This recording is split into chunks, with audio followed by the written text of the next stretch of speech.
The weird part about this, though, is that usually when you assault somebody in a public place, you get escorted out of the building. Yeah, that's the part that was weird.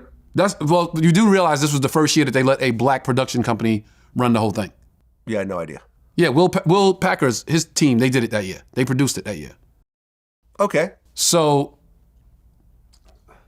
maybe they didn't know decorum. They didn't know the protocol. Maybe they didn't care to know the protocol. Listen, wait. Will Packer's a professional. No, listen. Right? Maybe they didn't care to know the protocol because it was Will Smith. So it's like, if we got to sacrifice, we gonna let Will stay. Chris just got to take that.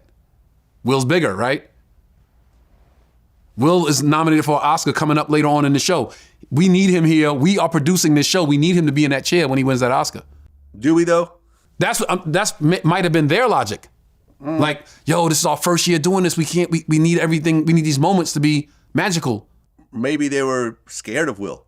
Yeah.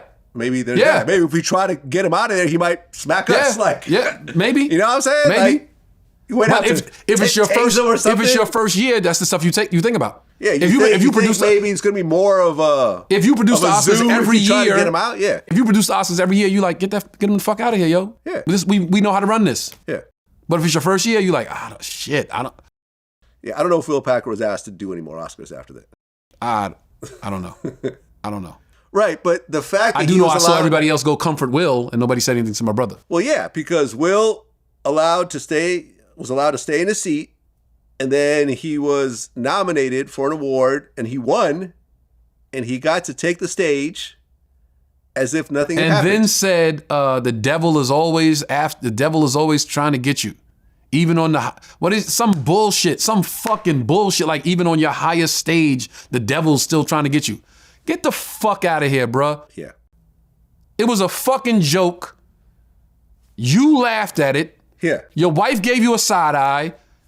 You said, all right, let me do something. The devil after you. The fuck out of here. Well, look. Just like and you had smoke for everybody else. You had smoke for when Jada fucking Epstein was fucking August Alsina and everybody was making jokes about it, you ain't have no smoke for nobody. Yeah. You have no smoke for nobody. When Jada Kelly was fucking a 16-year-old, your son's best friend, you ain't have no smoke for nobody. That everybody was making jokes about it. And you was the fucking butt of all of these jokes. You ain't have no smoke for nobody. The little guy says G.I. Jane, and now it's... Get the fuck out of here, bro. Get the fuck out of here. And look, like, I have been to a lot of comedy shows. I know that as a public figure, when I'm in the front of the stage, me and whoever I'm with is going to get roasted. Just like how you roasted me 10 years ago. You still holding on to that? Nah, I liked it. I got a kick out of it. If you were in the front row, I'm gonna get you, man. You're in the front row of a comedy show, you go get roasted. This is how it works, right? Especially like people know you, so it's like, oh shit.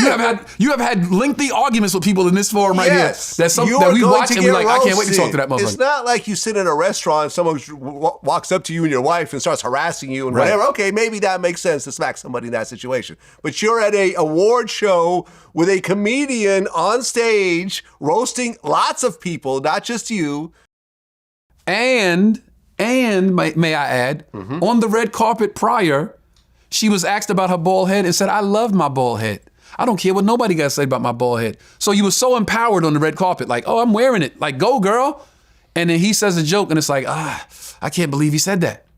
So either you empowered or you fucking don't go because you're worried about what people are going to say. You can't play both sides of the fence. You can't be the victim when earlier before you walked in, you was like, this is see me, love me. Bald head, yeah, let's represent. Girl power. You can't play both sides of the fence.